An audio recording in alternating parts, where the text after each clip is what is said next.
Surgery नाम सुनते ही ऐसा लगता है कि सर्जन्स कैसे होंगे, मतलब बहुत मिथ है हमारी सोसाइटी में।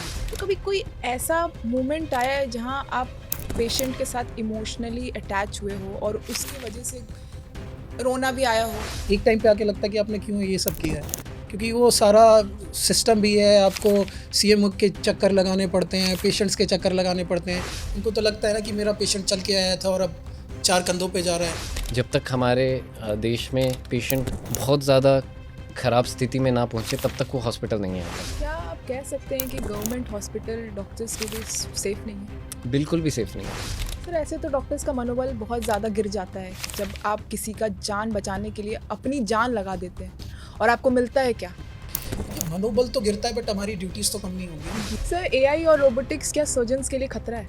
देखिए, मेरा मानना है कि खतरा तो नहीं है, क्योंकि एआई एंड रोबोटिक्स एक टूल्स हैं, रिप्लेसमेंट नहीं है सर्जन का। तो सर्जन्स की लाइफ में work life balance definitely affect होता है। सर, तो क्या वो जैसे दिखाते हैं मूवीज़ में और हम भी बहुत ऐसे सुनते हैं कि वेंटिलेटर पे पेशेंट को डाल दिया और सिर्फ हॉस्पिटल पैसा बना रहा है, तो क्या वो चीज़ सच है? ये मूवीज़ में देखने में बहुत अच्छा लगता है।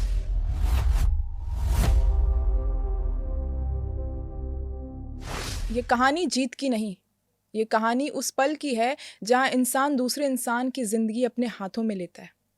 ये कहानी सिर्फ सर्जरी की नहीं है, ये कहानी भरोसे की है, जहाँ भरोसा हाथों में होता है और फैसले पल भर में लिए जाते हैं।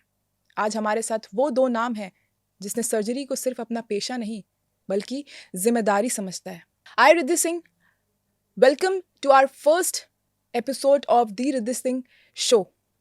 This platform is about real journeys, real decision, and the responsibilities professional carries behind success. Today we are joining with the highly respected surgeons and the faculty members of Delhi NCR. Dr. Harsh Bhati sir, a general surgeon, a educator, a model, a cricketer, and a motivating personality who believes in shaping minds along with saving lives. And Dr. Shehbaz sir, a surgeon, a faculty member, a motivator, known for his discipline, decision making, and creative minds. This episode begins with his surgery, but this podcast is all about responsibility, discipline, growth, and the story that defines professional beyond their titles. So let us begin with the powerful conversation. तो सबसे पहले तो स्वागत है मेरे podcast में, और ये मेरा सबसे पहला पॉडकास्ट है और मुझे बहुत खुशी महसूस हो रही है कि मैं आप दोनों के साथ पॉडकास्ट कर रही हूँ। थैंक यू रिद्धि, हम लोगों को अपने पॉडकास्ट में बुलाने के लिए, और आपके पॉडकास्ट के लिए हमारी शुभकामनाएं हैं। Thank you for having us on your first podcast. Sir, surgery नाम सुनते ही ऐसा लगता है कि सर्जन्स कैसे होंगे, मतलब बहुत मिथ है हमारी सोसाइटी में, राइट? तो आपने अपना शुरुआत, आप कुछ जर्नी हमारे दर्शक के साथ बताना चाहेंगे कुछ कैसे? देखिए, सबसे पहले जो आपने पूछा है कि सर्जन कैसे होंगे, सर्जन भी हम जैसे ही होते हैं, उनके भी 2 ही हाथ होते हैं, 2 पैर होते हैं। और बाकी जो ये मिथ्स हैं कि बहुत क्रूअल होते हैं, पेशेंट्स के बारे में नहीं सोचते हैं, ऐसा कुछ नहीं है। जो सर्जन्स हैं बहुत इमोशनली अटैच होते हैं अपने पेशेंट्स के साथ, क्योंकि सब मुझे ऐसा लगता है कि किसी भी हॉस्पिटल में जो सबसे पहले इमरजेंसी डील की जाती है वो सर्जन के साथ की जाती है। वो कोई भी हो सकती है, आपके परफोरेशन हो सकता है, इमरजेंसी एक्सीडेंट्स के बाद ट्रॉमा हो सकता है, तो वो सारी चीज़ें सर्जन द्वारा डील की जाती हैं। तो सर, आपने चूज़ क्यों करा, लाइक एमबीबीएस के बाद सर्जरी ही क्यों चूज़ करा? So as a MBBS doctor, we have various options available, but Exactly. Surgery में प्राइमरली अगर मैं देखूं तो वो जो थ्रिल है जब एक सर्जन अपनी ओटी में होता है, वो जो पॉज, वो जो ट्रांसस्टेट होती है जब आप ऑपरेट कर रहे होते हैं, वो जो सेरेनिटी और काम आपको उस टाइम पे अचीव होता है, that's a different kind of an experience है ऑल टुगेदर। जैसा कि सलमान खान ने भी बोला है, वो किक आनी चाहिए। हाँ, वो किक आनी चाहिए। तो जैसे आप सर, जहाँ सलमान खान की आपने बात करी, तो आपका मैंने देखा सर, आप मॉडलिंग भी कर रखे हो। हाँ, एक्चुअली ना इंटर्नशिप मैं कर रहा था दिल्ली से, तो मेरे पास वक्त भी था कुछ, तो उस वक्त में मैंने कुछ पोर्टफोलियोज़ ट्राई किए, कुछ एजेंसीज़ को भेजे, तो वहाँ पे मुझे थोड़ा रैम मॉडलिंग का मौका मिला, वहाँ पर मैंने थोड़ा ट्राई किया। तो सर, आपने मॉडलिंग में अपना जर्नी क्यों नहीं, मतलब अपना पूरा करियर आपने मॉडलिंग को क्यों नहीं दी? देखिए, क्योंकि मैंने आपको बताया कि एमबीबीएस के बाद मैंने ये सब ट्राई किया, तो एमबीबीएस के बाद मेरा पहला जो लक्ष्य था वो मेरी पीजी के लिए था। तो जैसे ही मैंने पीजी ज्वाइन की, फर्स्ट ईयर में आपके पास नहाने तक का टाइम नहीं होता है, तो मॉडलिंग तो आप भूल ही जाइए। मॉडलिंग के लिए आपको सेल्फ केयर आप अच्छा रखना बहुत ज़रूरी है, और उसका वक्त आपके पास होता नहीं है। एग्जैक्टली। तो सर लाइक ऐसे ही सोचा कि स्कूल से नहीं, मतलब जैसे आपका एमबीबीएस कंप्लीट हुआ, या फिर एमबीबीएस के अगर मैं थोड़ा पीछे जाऊँ, तो आपने एमबीबीएस ही क्यों, लाइक डॉक्टर लाइन में आपका जाने का क्या रीज़न था? या तो पैसा रीज़न था, या तो मतलब what was your reason behind MBBS doctor? Sir ऐसे बहुत सारे हैं, मैं बहुत सारे करियर्स हैं, तो डॉक्टर ही क्यों? तो अगर मैं अपनी बात करूं, प्राइमरली मेरा जो the thing that was best in it was science. मुझे साइंस के अलावा कुछ समझ नहीं आता था। सो या तो मेरा मेडिसिन या फिर इंजीनियरिंग, इन्हीं दो के बीच में आई वाज ऑसिलेटिंग। और उसमें भी द मोस्ट लॉजिकल साइंस जो है वो मेडिकल साइंस है। ओके। आप देखेंगे इवन आप नॉन मेडिकल सब्जेक्ट्स की बात करें, physics, chemistry, mathematics, they are more of theoretical. Practically अगर आप देखें, एक ह्यूमन बॉडी, एक medical science, that is the most logical and reasonable thing that Right. can ever exist. Exactly. And then treating a human body illnesses, it is the best profession I could have ever thought of. So that was where I thought कि यही करना है और कुछ नहीं करना। और sir आपके? देखिए, मेरा तो इस तरह था कि मैं ना पहले अंडर 16 क्रिकेट खेला करता था। तो उस दौरान मेरे फादर नहीं चाहते थे, उनका बोलना ये था कि 11 लोग सेलेक्ट होते हैं, वो 2005-6 की बात है।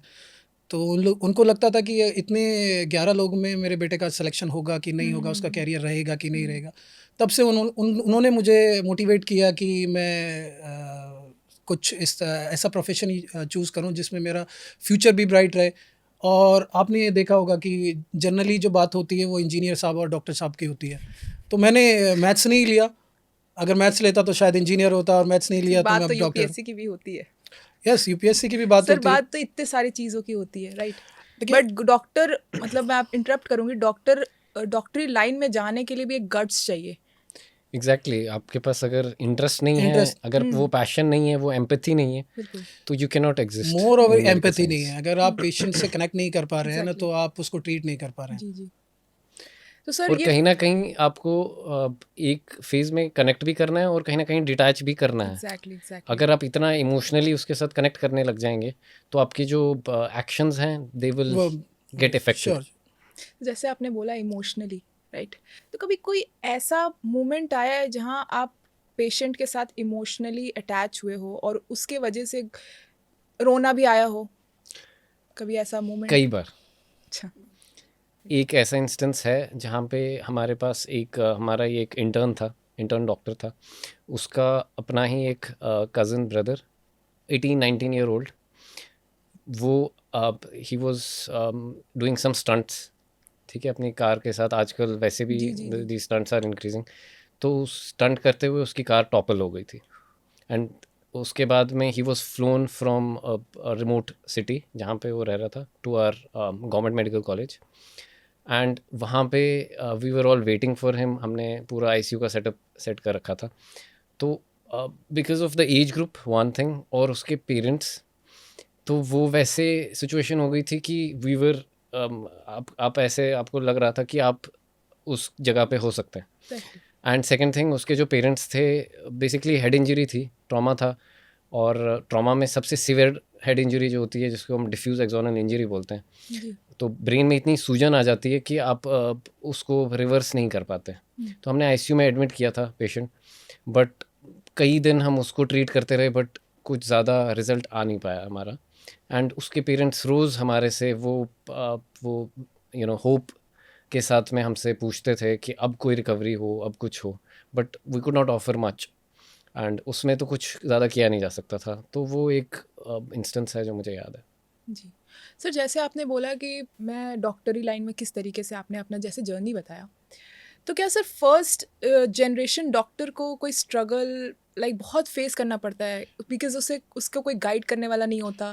बिल्कुल, ऐसा हमेशा ही आपके साथ रहता है। इनफैक्ट एमबीबीएस के बाद आप पीजी किस तरह से चूज़ कर रहे हैं, हाँ, वहाँ पर हैं आपके सीनियर्स, आपकी हेल्प करते हैं, बट उसके बाद भी एक ऐसा गाइड होना जो कि आपको लाइफ लॉन्ग आपकी हेल्प करे। जैसे कि मेरे साथ हुआ है कि मैं फर्स्ट जनरेशन हूँ, तो मैंने एक कॉलेज के साथ साथ अपना प्राइवेट हॉस्पिटल कह लीजिए या नर्सिंग होम कह लीजिए, ओपन किया। बट उसमें इतनी सारी चीज़ें फेस कर रहा हूँ मैं कि किस तरह से उसकी मार्केटिंग करनी है, किस तरह से पेशेंट्स को लाना है। तो वो सारी चीज़ें आपको इतना फेस करना पड़ता है कि एक एक इनफैक्ट एक टाइम पे आके लगता है कि आपने क्यों ये सब किया है, क्योंकि वो सारा सिस्टम भी है, आपको सीएम के चक्कर लगाने पड़ते हैं, पेशेंट्स के चक्कर लगाने पड़ते हैं, आपको कोएक्स के चक्कर लगाने पड़ते हैं। तो बहुत सारी ऐसी चीज़ें आती हैं कि आपको लगता है कि यार ये इसके लिए मैंने ये जॉइन नहीं किया, कि अब इस सब जंजाल में फंसने के बाद आपको हासिल कुछ नहीं होता है। डॉक्टरी लाइन में बोले तो सर्जन सबसे ज़्यादा मेंटली परेशान रहते हैं और बिल्कुल लाइक देखिए, हर एक फ्रंट लाइन पे बोलते हैं कि सर्जन्स फ्रंट लाइन पे खड़े होते हैं। अगर पेशेंट को कुछ हो भी जाता है तो सबसे पहले अगर किसी का गर्दन पकड़ा जाता है तो वो सर्जन का पकड़ा जाता है। देखिए, सर्जन कह लें या इमरजेंसी आईसीयू में काम करने वाले डॉक्टर्स कह लें, एक्चुअल में ये सारी चीज़ें हैं। जैसे डॉक्टर साहब ने बताया कि वो इंजीनियरिंग भी चूज़ कर सकते थे, बट वो इन्होंने मेडिकल को इसलिए किया कि बहुत प्रैक्टिकल है। तो उसी तरह से हम कंप्यूटर पे काम नहीं कर रहे हैं, कंप्यूटर क्रैश हो गया तो कोई पूछने वाला नहीं है। बट एक ह्यूमन बॉडी है, अगर वो पेशेंट आप जिसके पीछे इतनी मेहनत कर रहे हो तो एक्सपायर हो गया, तो उसके अपने जो हैं वो लेमैन हैं, उनको मालूम नहीं है कि क्या सीवियरिटी थी पेशेंट के साथ और कितना डॉक्टर ने एफर्ट लगाया है। उनको तो लगता है ना कि मेरा पेशेंट चल के आया था और अब 4 कंधों पे जा रहा है, तो उनको लगता है कहीं न कहीं डॉक्टर का फ़ॉल्ट रहा होगा, डॉक्टर की गलती रही होगी। तो इस वजह से कभी-कभी इस तरह के इंसिडेंट हो जाते हैं कि डॉक्टर्स के साथ वो मार-पीट, डॉक्टर के साथ हाथापाई हो जाती है, वो थोड़ा डिसहार्डनिंग है। बट हमें दोनों तरफ से समझना पड़ेगा कि हम लोगों को पेशेंट की काउंसलिंग अच्छी करनी पड़ेगी, हम पेशेंट्स को समझाना पड़ेगा और ये भी समझना, और जो पेशेंट्स हैं उनको भी समझना पड़ेगा कि इसमें उनका लॉसेस ज़्यादा है। अगर इस तरह की मार-पीट और ये सब होंगी तो हम लोग भी इमरजेंसी केसेस लेने से बचेंगे, हम भी इलेक्टिव केसेस करेंगे, हम लोग भी उनको रेफ़र करेंगे, तो फिर उन्हें देखेगा कौन? सही बात है। तो सर कभी ऐसा आपके साथ हुआ है सर कि ये जैसे सर ने बोला वॉयलेंस, तो वॉयलेंस अगेंस्ट डॉक्टर्स बहुत ज़्यादा न्यूज़ में भी आती है और बहुत चल रहा है। तो सर क्या कभी कोई ऐसा इंसिडेंट आपके साथ हुआ है जहाँ वॉयलेंस हुई हो आपके साथ? As a government surgeon working in a government setup, आप कई बारी आपका फेस ऑफ होता है पेशेंट्स के Exactly. साथ। और जनरली जो पेशेंट्स आते हैं हमारे गवर्नमेंट सेटअप में, इवन प्राइवेट सेटअप में, हमारे इंडियन जो हमारी कंट्री है, usually patients come when they are in the final stages of their disease. ये सिर्फ कैंसर के लिए नहीं है, this is even true for any basic disease. जब तक हमारे देश में पेशेंट बहुत ज़्यादा ख़राब स्थिति में ना पहुँचे तब तक वो हॉस्पिटल नहीं आता। और स्पेशली जब हमारा गवर्नमेंट सेटअप हो, तो फाइनल स्टेज में आके दे वांट द सर्जन और they want the doctor to treat and to cure that disease, which is usually almost in the irreversible stage. तो ऐसे ही एक इंसिडेंट था। एक पेशेंट था, वो ऑलरेडी असॉल्ट का केस था, यानी वो कहीं पे लड़ाई करके ही आया था। जी। एंड उसके साथ में इट इज़ मैं आपको बता रहा हूँ, ये कोविड टाइम की बात है, ईयर अराउंड 2021, जब कोविड फैला हुआ था। एंड यूजुअली हम लोग सबको पता है कि उस टाइम पे 6 फीट डिस्टेंस का वो था और सभी प्रोटोकॉल्स थे। मास्क यूज़ करने का प्रोटोकॉल था। एक हम रूटीन मॉर्निंग राउंड्स कर रहे थे अपने सर्जिकल वार्ड में, एंड हमारे साथ हमारे कंसल्टेंट्स थे। I was a senior resident back then. तो हमारे कंसल्टेंट ने पेशेंट के अटेंडेंट्स को कई बारी इंस्ट्रक्ट किया कि आप अपने अटेंडेंस कम करिए। उसके साथ करीबन कोई 10-15 अटेंडेंट्स थे उसके बेड के अराउंड। तो वो सिर्फ उसके लिए थ्रेट नहीं थे, वो पूरे वार्ड के लिए एक थ्रेट साबित हो रहे थे। तो हमारे कंसल्टेंट ने उसको 2-3 बारी इंस्ट्रक्ट किया कि आप अपने अटेंडेंस कम कर दीजिए। डिस्पाइट दैट उसने 2-3 अटेंडेंट्स कम किए और बाकी 10-12 अटेंडेंट फिर भी वहाँ प्रेजेंट थे। राउंड ख़त्म करते ही जब फिर से उसने कंसल्टेंट ने उनको इंस्ट्रक्ट किया, तो उसमें से एक अटेंडेंट बदतमीज़ी करने लग गया। तो मैं थोड़ा डिस्टेंस पे ही था, तो मैंने ये सब ऑब्जर्व किया। तो as a junior I went ahead और मैंने उनको जाके पूछा कि भाई आप लोग अपना अटेंडेंट कम कर दीजिए, कोविड टाइम चल रहा है, इन्फेक्शन बढ़ रहा है। तो इतना बोलते ही, एंड मुझे नहीं पता कहाँ से ही hit me on my ears, एक पंच आता है और मेरे कान पे वो लैंड करता है। एंड 2 मिनट के लिए आई वॉज लाइक, मेरे साथ ऐसा कभी नहीं हुआ है as a 25 year old surgeon जो बिल्कुल अभी ये रेजिडेंसी कंप्लीट कर ही रहा है। You don't deserve to get that punch. अगर आपकी लाइफ में कभी आपको किसी ने नहीं पंच हिट किया है, एक अटेंडेंट जिसके पेशेंट आप ट्रीट कर रहे हैं, वहाँ से आपको एक पंच मिल रहा है, तो उसके बाद में कहाँ से स्कफल स्टार्ट हुई हमें कुछ पता नहीं है। उसके जो बाहर अटेंडेंट्स गए थे वो भी अंदर आ गए एंड दे स्टार्टेड हिटिंग, और हमारे जो बाकी रेजिडेंट डॉक्टर्स थे जो इधर उधर थे वो भी सीन मतलब उस पर्टिकुलर बेड के अराउंड पहुँचे एंड स्कफल स्टार्टेड। और एक हमारा एक जूनियर पोस्ट ग्रेजुएट रेजिडेंट था फर्स्ट ईयर, उसको पकड़ के उनके साथ में इवन जो विमेन थी, फीमेल अटेंडेंट्स थी, उन्होंने स्टूल्स और जो भी वहाँ पे मिल रहा था वो उठा उठा के उसको मारना शुरू हो गए।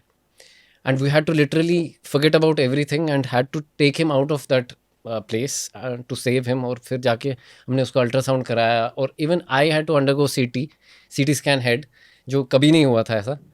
तो ये सिचुएशन है। उसके बाद हमें एफआईआर करनी पड़ी, और एफआईआर का भी ये अभी जो स्टेटस है, सर कुछ नहीं हुआ होगा। कुछ नहीं हुआ। इसलिए नहीं हुआ क्योंकि एक इंस्टीट्यूशनल एफआईआर की जाती है इन केसेस में, जी बट जनरली इंस्टीट्यूशंस नहीं करती हैं। और इंडिविजुअल एफआईआर हुई, और आपको पता है हम डॉक्टर सर्जन्स इतने बिजी रहते हैं कि हम लोग कोर्ट हियरिंग्स में नहीं जा सकते। तो eventually the case got you know worst. Worst इसलिए हुआ क्योंकि हम लोग अटेंड ही नहीं किए कोर्ट जी। हियरिंग्स। तो सर क्या आप कह सकते हैं कि गवर्नमेंट हॉस्पिटल डॉक्टर्स के लिए सेफ नहीं है? बिल्कुल भी सेफ नहीं है। We have demanded multiple times कि एक आर्म्ड फोर्सेस वाली सिक्योरिटी रखी जाए। और गवर्नमेंट जनरली क्यों, प्राइवेट Private- हॉस्पिटल्स में भी आप इसी तरह से होना चाहिए, क्योंकि वायलेंस तो हर जगह हो रहा है बिल्कुल, है ना, वो प्राइवेट नहीं गवर्नमेंट नहीं। और मैं इसमें एक बात और कहना चाहता हूँ कि हम फिजिकल असॉल्ट को ही क्यों वायलेंस समझ रहे हैं, मेंटली Mentally, असॉल्ट भी तो होता है। True. कि इसी तरह से मेरे साथ भी हुआ कि मेरे पास एक 17 साल का नौजवान जो कि घर में इकलौता ऐसा था जो अर्निंग था, वो किसी पार्टी में गया हुआ था, उसका एक्सीडेंट वहाँ पर हुआ। वो किसी प्राइवेट हॉस्पिटल से होता हुआ, सुबह में उसका एक्सीडेंट अराउंड 4 o'clock हुआ था। वहाँ से आते आते उसको 6 या 7 बज गए हमारे हॉस्पिटल में।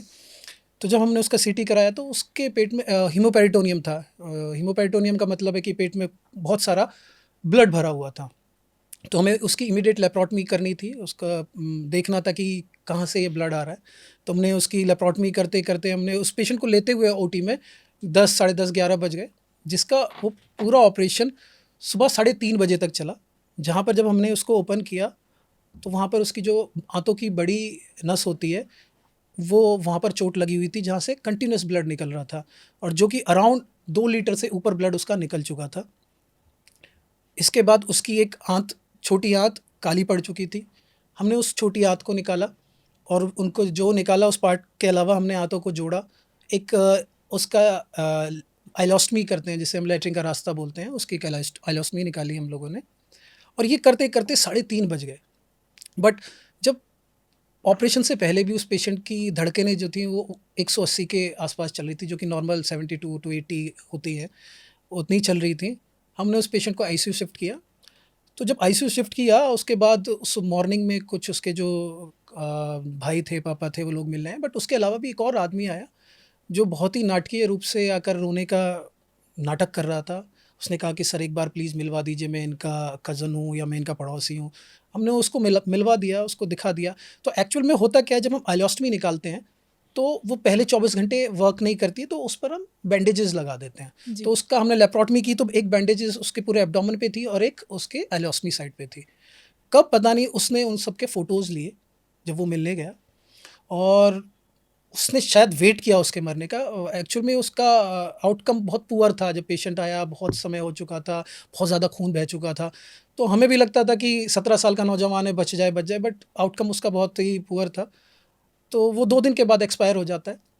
तो मैं क्या देखता हूँ, 2 दिन के बाद एक यूट्यूब पर वीडियो चल रही है जिसमें लोगों ने कुछ 10 या 15 लोग होंगे जिन्होंने स्लोगन्स लिए हुए थे डॉक्टर हाय हाय के, और ये मेरा नाम भी लिखा हुआ था उस पे कि हाय हाय हाय हाय। तो और उसके बाद कुछ लोग उसका इंटरव्यू ले रहे थे उसी वीडियो पर। तो वो बता रहा था कि डॉक्टर साहब ने इसका ऑपरेशन किया, फिर इसकी किडनी निकाल ली।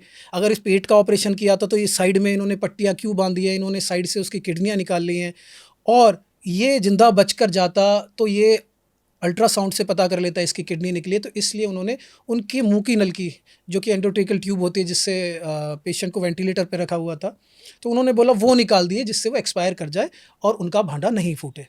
और मैं देखता हूँ कि कितने लोगों ने मैसेज ऐसे डॉक्टर्स को मार देना चाहिए, इनको फांसी चढ़ा देना चाहिए। आप सोचें कि हम लोगों को भी लगा था कि यार 17 साल का नौजवान है, घर में अकेला कमाने वाला है। हमने बहुत मेहनत की, पूरी रात भर मेहनत की, पूरे अगले दिन पूरी मेहनत की, मैंने, मेरे रेजिडेंट्स ने बहुत मेहनत की और अल्टीमेटली पेशेंट एक्सपायर हो गया। हमें भी बुरा लगा, बट उसके बाद हमें मिला क्या? सर ऐसे तो डॉक्टर्स का मनोबल बहुत ज़्यादा गिर जाता है जब आप किसी का जान बचाने के लिए अपनी जान लगा देते हैं, और आपको मिलता है क्या? देखिए, मनोबल तो गिरता है, बट हमारी ड्यूटीज़ तो कम नहीं होंगी ना। जी बिल्कुल हमारी ड्यूटीज़, हमने जो ये डॉक्टरी पेशा क्यों लिया है, वो सेवा भाव का होता है। बिल्कुल बिल्कुल। तो किसी के कहने से, किसी के करने से हम अपनी सेवा को ख़त्म नहीं कर सकते। आप देखिए, पहले ज़्यादा बोलते थे, अब भी लोग बोलते हैं कि भगवान के बाद डॉक्टरों का ही साथ होता है, बट बिल्कुल बिल्कुल जी। वो आजकल सिर्फ मुहावरों में है। और हम भी कहते हैं कि भगवान के साथ कंपेयर ना करें। हम लोग सिर्फ मेहनत करते हैं और बचाने वाले तो ऊपर वाला ही है। तो सर कभी ऐसा हुआ है कि पेशेंट का आप सर्जरी करते करते और उस पेशेंट की जान चली गई, कभी ऐसा हुआ है?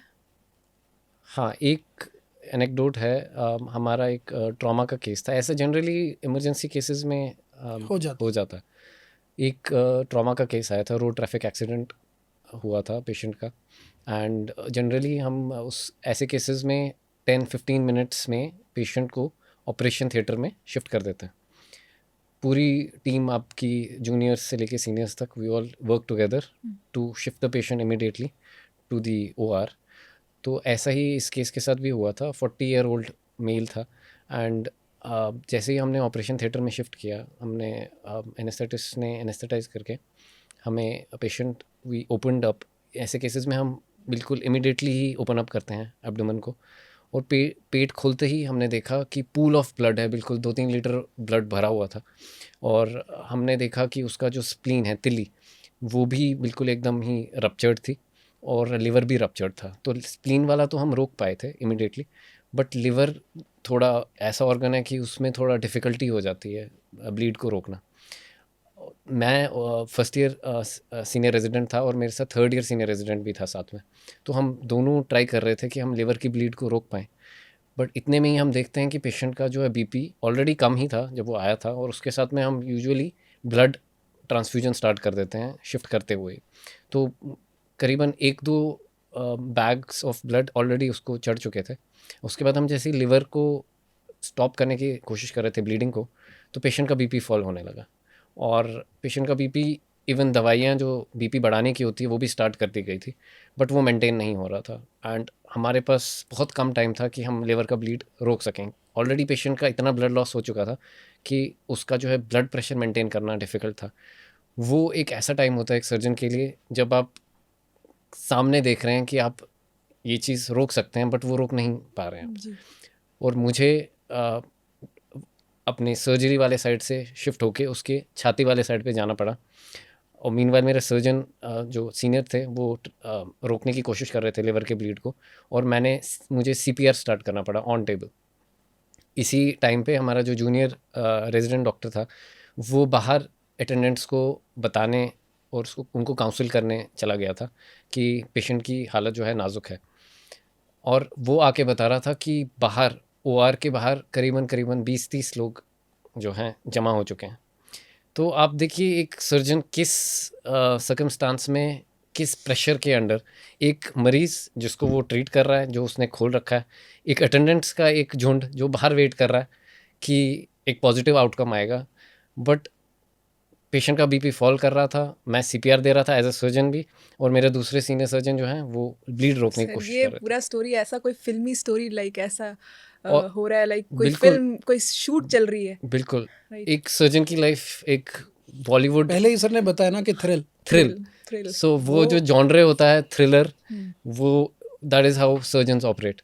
तो we continued the CPR, we continue to try to stop the bleeding, but हमारे बेस्ट जो है अप्रोच के बाद भी we could not save him. His BP देखिए, kept on falling and we lost the patient. मरीज़ के साथ वाले सोचते हैं कि डॉक्टर के पास ले जाने से वो बिल्कुल ठीक हो जाएगा, बट डॉक्टर सिर्फ अपना बेस्ट एफर्ट दे सकते हैं। जी बाकी बिल्कुल। सारी चीज़ पेशेंट के आउटकम पे डिपेंड करती है कि किस कंडीशन में पेशेंट आया था, क्या पेशेंट की कंडीशंस थी। सर AI और रोबोटिक्स क्या सर्जन्स के लिए खतरा है? देखिए, मेरा मानना है कि खतरा तो नहीं है, क्योंकि AI एंड रोबोटिक्स एक टूल्स हैं, रिप्लेसमेंट नहीं है सर्जन का। हाँ, बट इससे हम नए सर्जन्स को बेनिफिट बहुत हैं। जो इमरजेंसी मतलब आपके इलेक्टिव सर्जरीज है, आज देखें रोबोटिक्स बहुत यूज़ हो रहा है, बड़े बड़े सेटअप्स पे आप जाएं, कुछ गवर्नमेंट सेटअप है वहाँ पर भी रोबोटिक्स हैं। रोबोटिक्स के फ़ायदे ये हैं कि जो हमारे इंसीजन है, पहले ओपन सर्जरी हुआ करती थी, फिर लेप्रोस्कोपिक मिनिमल इन्वेजिव हुई, अब उसके बाद वो रोबोटिक्स आया, तो उसमें हमारा जो इंसीजन है वो छोटा हो गया है, पेशेंट की रिकवरी अर्ली हो गई है, हॉस्पिटल स्टे छोटा हो गया है। तो मेरा मानना है कि अगर हम खुद जैसे आजकल फ़ोन भी देखेंगे तो वो भी अपग्रेड मांगता है, तो सर्जन्स क्यों नहीं? तो एक अपग्रेडेशन है सर्जन्स के लिए, कोई थ्रेट नहीं। रोबोट्स को हम अभी भी और फ्यूचर में भी कभी भी सर्जन्स का रिप्लेसमेंट नहीं मान के चल रहे हैं। इवन अभी भी आप देखेंगे तो सर्जन ही रोबोट को असिस्ट करते हैं। असिस्ट नहीं कराता है। बेसिकली जो नॉर्मली हम लोग लैप्रोस्कोपी करते हैं वही चीज़ रोबोट के थ्रू, उसके जो रोबोट लगा होता है पेशेंट के ऊपर, इंस्ट्रूमेंट्स रोबोट पे लगे होते हैं और एक सर्जन कंसोल पे बैठ के उसको जो है हैंडल करता है।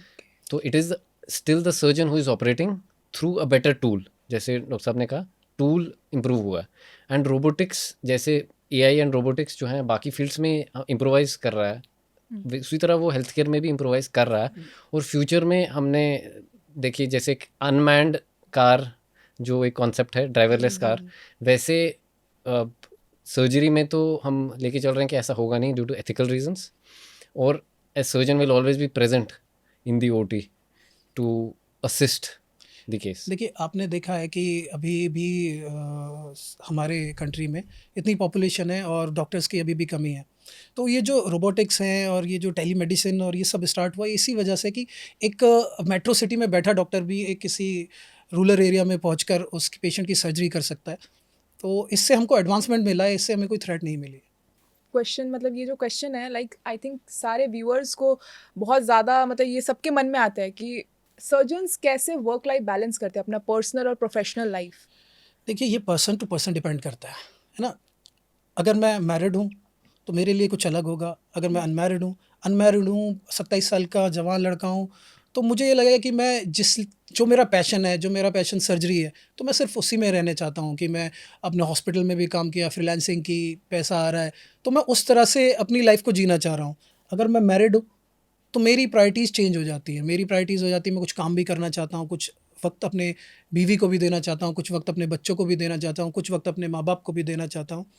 वो डिपेंड करता है कि वो पर्सन क्या चाहता है अपनी लाइफ से, वो सेटिस्फाई कहाँ होता है। तो सिर्फ कुछ वक्त, देखिए, कुछ वक्त आप देना चाहते हैं। लाइक आज के ज़माने में बच्चों को बोला जाता है कि बच्चों को बहुत अच्छी परवरिश मिलनी चाहिए, तो आजकल माँ बाप इतने बिजी हो गए हैं अपने जितने भी काम है, तो क्या वो बच्चों की जो परवरिश है उसमें कहीं वो मात खा रहे हैं? देखिए, ये आपने बहुत अच्छा क्वेश्चन पूछा है कि कहीं ना कहीं पेरेंटिंग पे फ़र्क तो आ रहा है कि माँ बाप दोनों ही कमाने चले जाते हैं, बच्चों को देखने के लिए कोई नहीं।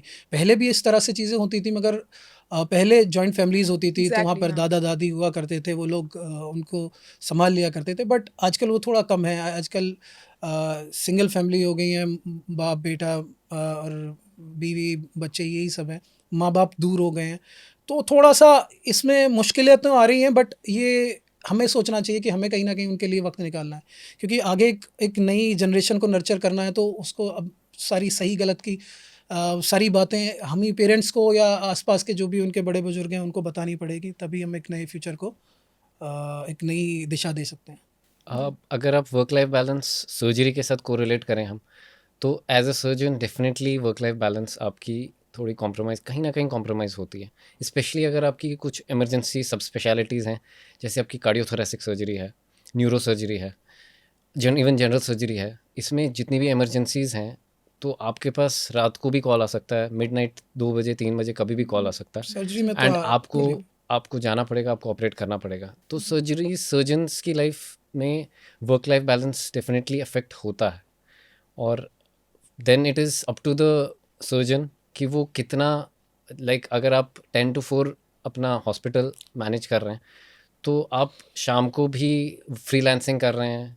फिर आप लेट नाइट तक सर्जरीज ही कर रहे हैं, तो आपकी thrill thrill exactly thrill but thrill भी ना एक एक लिमिट तक ही सही एक एज तक आपको अच्छा लगता लगता है, उसके बाद आपको लगता है कि आपका पर्सनल टाइम भी होना चाहिए, जिसमें मैं ये कहना चाह रहा हूँ कि पर्सनल टाइम में यही नहीं कि फैमिली भी, पर्सनल टाइम उसको खुद से भी चाहिए। खुद से भी चाहिए एग्जैक्टली आपकी अपनी अब कोई इंटरेस्ट हैं अपनी कोई हॉबीज़ हैं वो परस्यू कर रहे हैं आप तो उसके लिए आपको टाइम निकालना पड़ेगा। सो जैसे कि आपने कहा कि आप गवर्नमेंट कॉलेज से पढ़ रखे हो, तो आपको तो बहुत अच्छे से पता हो गवर्नमेंट हॉस्पिटल का क्या, और आपने अपने इंसिडेंट में भी बताया कि कैसे सेफ्टी नहीं है गवर्नमेंट हॉस्पिटल में। सर तो कुछ ऐसा क्या, मतलब क्या रिलेट कर सकते हैं आप government hospital versus private hospital से? देखिए जहाँ गवर्नमेंट हॉस्पिटल्स की बात है इतना ओवरलोडेड है इतना हाई वॉल्यूम सेंटर्स बन गए हैं हमारे गवर्नमेंट हॉस्पिटल्स बट स्टिल मैं कहूँगा जो एक्सपर्टीज़ जो इंटेलिजेंशिया गवर्नमेंट हॉस्पिटल्स में है वो आपको प्राइवेट में एट अ लेटर स्टेज मिलता है। लेटर स्टेज का मतलब है जितने भी यूजुअली प्रीमेच्योरली रिटायर्ड या रिटायर्ड डॉक्टर्स हैं वो इन्हीं हाई वॉल्यूम गवर्नमेंट हॉस्पिटल्स के प्रोडक्ट्स हैं। तो गवर्नमेंट हॉस्पिटल्स में कुछ रेस्ट्रिक्शंस हैं बट स्टिल उन रिस्ट्रिक्शंस के बावजूद तो जितना एक्सपर्टीज़ जो इंटेलिजेंशिया है जितना गवर्नमेंट हॉस्पिटल्स में आपको मिलेगा वो आपको कहीं और नहीं देखने को मिलता है। यही जो गवर्नमेंट ट्रेंड डॉक्टर्स हैं चाहे वो अपनी पोस्ट ग्रेजुएशन अपनी सब स्पेशलाइजेशंस करके और अपना एक्सपीरियंस गेन करके usually they are the doctors जो आप प्राइवेट हॉस्पिटल्स में देखेंगे वो डूइंग गुड वो डूइंग एक्सेलेंट। और गवर्नमेंट हॉस्पिटल्स में जितना ओवरलोड है despite that the best of care आपको गवर्नमेंट हॉस्पिटल्स में देखने को मिलता है। एक जनरल पब्लिक में एक मिसट्रस्ट है बिकॉज उनको लगता है कि हम शायद यहाँ स्पेंड नहीं कर रहे हैं तो वो लेवल ऑफ केयर हमें नहीं मिल रहा नहीं है मिलेगा। बट ऐसा है नहीं। और अगर आप देखेंगे मिडनाइट या लाइक रात के वी आवर्स के बाद आपको प्राइवेट हॉस्पिटल्स पेशेंट लेने से भी मना करते मना हैं हो। At times even but government hospitals are running 24/7। दूसरी बात अगर आप देखें जो सिक पेशेंट्स हैं बहुत सारे private hospitals except major corporate hospitals जो छोटे स्मॉल सेटअप्स हैं they refuse to take private the sick emergencies. Patients. इस पे मैं आपको एक इंस्टेंस बताऊंगा। मेरे खुद जो ये थे माय ग्रैंडफादर वो सडनली सिक हो गए। It was an evening time 4-5 बजे के अराउंड और हमें कॉल आया आई वेंट देयर तो we had to rush him to the hospital. अब हम on the way I am deciding कि देखिए प्राइवेट हॉस्पिटल में एक जैसे सर ने बोला एक वो जो लेवल ऑफ जो सेटअप है जो क्लीनलीनेस है जो आपको एक five star feel nursing nursing care available है वो आपको एक गवर्नमेंट सेटअप में नहीं मिलेगा। लेकिन सर प्राइवेट हॉस्पिटल की तो फीस भी बहुत ज़्यादा है। तभी हमने बताया ना कि जो गवर्नमेंट हॉस्पिटल है वो ओवर क्राउडेड है और जो प्राइवेट सेटअप्स हैं वहाँ पर पेशेंट लिमिटेड है। अब वो वही पेशेंट है जो उसको अफोर्ड कर सकते हैं। जो सर बता रहे हैं क्लीननेस और ये सारी जो 5 स्टार हमें सुविधाएं मिल रही है वो उस चीज़ का पैसा भी लेते हैं। सर तो क्या वो जैसे दिखाते हैं मूवीज़ में, और हम भी बहुत ऐसे सुनते हैं कि वेंटिलेटर पे पेशेंट को डाल दिया और सिर्फ हॉस्पिटल पैसा बना रहा है, तो क्या देखिए वो चीज़ सच ये है? ये ना ये मूवीज़ में देखने में बहुत अच्छा लगता है और डॉक्टर्स को ब्लेम करना सभी को अच्छा लगता है। मुझे खासकर आज के टाइम पर ऐसा लगता है कि आप एक छोटी सी बात डॉक्टर के खिलाफ बोलें तो बहुत सारी दुनिया है जो उनके खिलाफ बोलने लग जाएगी, मेरे साथ भी हुआ है मेरे, बट ऐसा नहीं है। मैं आप देखेंगे कि अगर वेंटिलेटर पे पेशेंट है तो अगर 1% चांस भी है और उसकी वो सांसें ले रहा है और 1% चांस भी है तो हम वो 1% चांस को भी नहीं छोड़ते हैं। हमारे लिए ईसीजी पर पेशेंट एक्सपायर होता है, हमारे लिए वेंटिलेटर पे नहीं है। कि बाहर से जो आने वाला इंसान है उसको ऐसे लगता है कि वेंटिलेटर पे रखा हुआ है, हिल नहीं रहा है, डुल नहीं रहा है, बोल नहीं रहा है, ये जी। तो मर गया है। जी। मगर हम वो नहीं देखते हैं, हम वो देखते हैं जो पेशेंट का ईसीजी बोल रहा होता है, जो उसके वाइटल्स बोल रहे होते हैं, हम लोगों को वो देखना होता है। तो ये जो मिथ्स हैं इनको मैं कहना चाहूँगा कि डॉक्टर्स ऐसे नहीं होते हैं।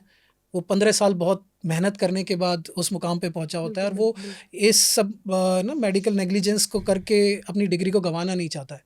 क्योंकि आपने देखा होगा कि ये बहुत बड़ा लर्निंग कर्व होता है कि 12th के बाद वो एमबीबीएस करता है, फिर पीजी की तैयारी करता है, फिर पीजी करता है, फिर पीजी के बाद भी 2-3 साल सीनियर रेजिडेंसी करता है। उसके बाद जाकर वो कहीं एक प्राइवेट सेटअप पे बैठता है या अपना सेटअप बनाता है, प्राइवेट सेटअप में जाकर जॉइन करता है।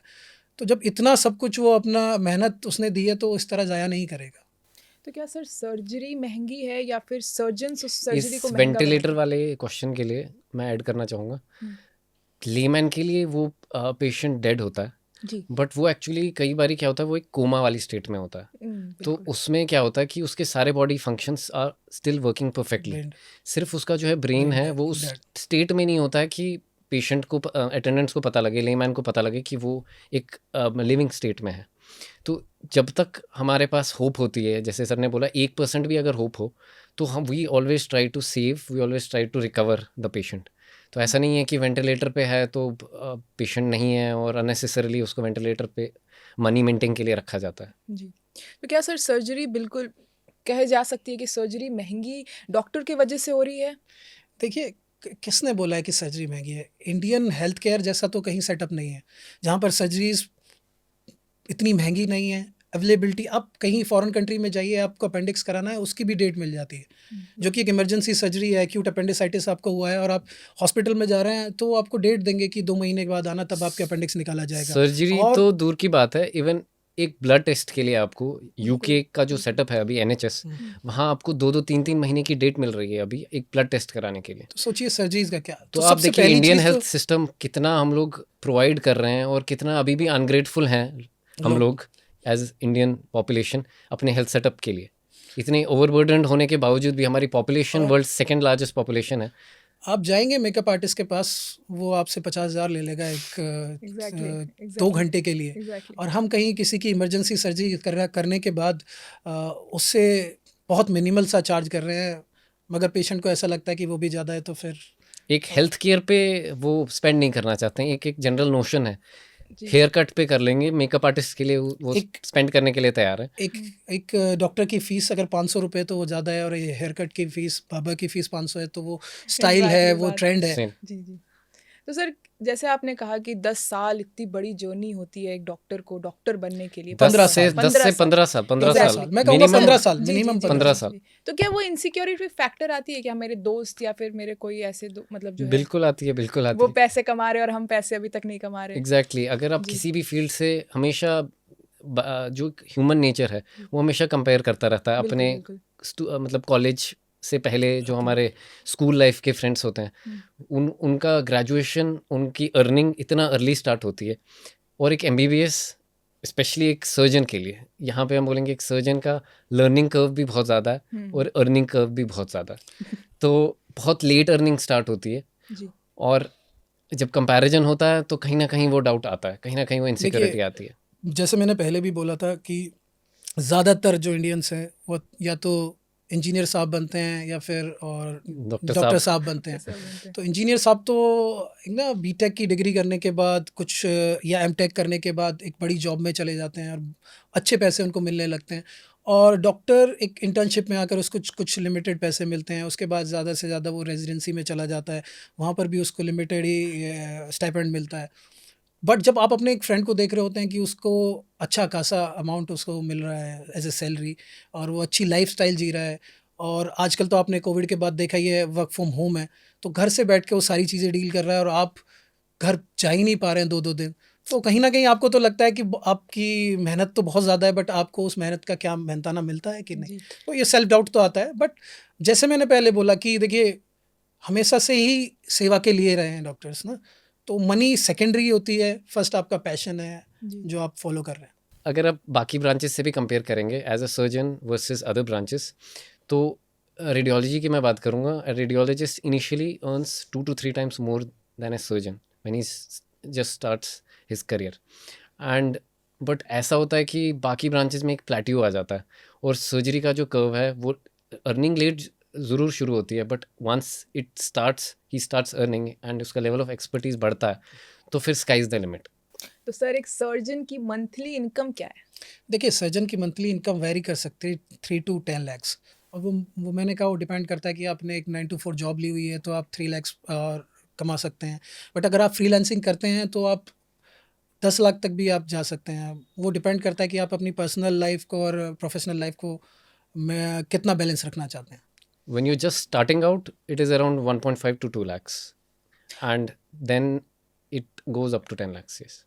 तो सर क्या एमसीएच करना इम्पोर्टेंट है एमएस सर्जन्स के सर्जरी के बाद या फिर नॉर्मल सर्जन्स ठीक है General सर्जरी? surgeons. या So this is point of debate also and it's very personal also कि अगर आप किसी सब स्पेशलिटी में काम करना चाहते हैं एंड आपका फिक्स हो गया है मोर सो कि आप एक जनरल सर्जरी के अलावा जैसे हमारे पास यूरोलॉजी है, प्लास्टिक सर्जरी है, न्यूरो सर्जरी है, कार्डियोथोरेसिक सर्जरी है, अगर आपका इंटरेस्ट बन रहा है शुरू से कि आप सिर्फ इन्हीं नीशेज़ इन्हीं सब स्पेशलिटीज़ में काम करना चाहते हैं, तो आप अपनी 1-2 साल की एसआरशिप के बाद you can prepare for the entrance exam. इसके लिए एक अलग एंट्रेंस एग्ज़ाम होता है, NEET super speciality. So that is the third entrance exam. अगर आप कंपेयर करें यूपीएससी एग्ज़ाम्स के साथ जो हमारे सिविल सर्विसेज हैं, उसमें आप देखिए कि एक बार ही आपने वो एग्ज़ाम क्रैक कर दिया तो देयर नो मोर एग्ज़ाम्स.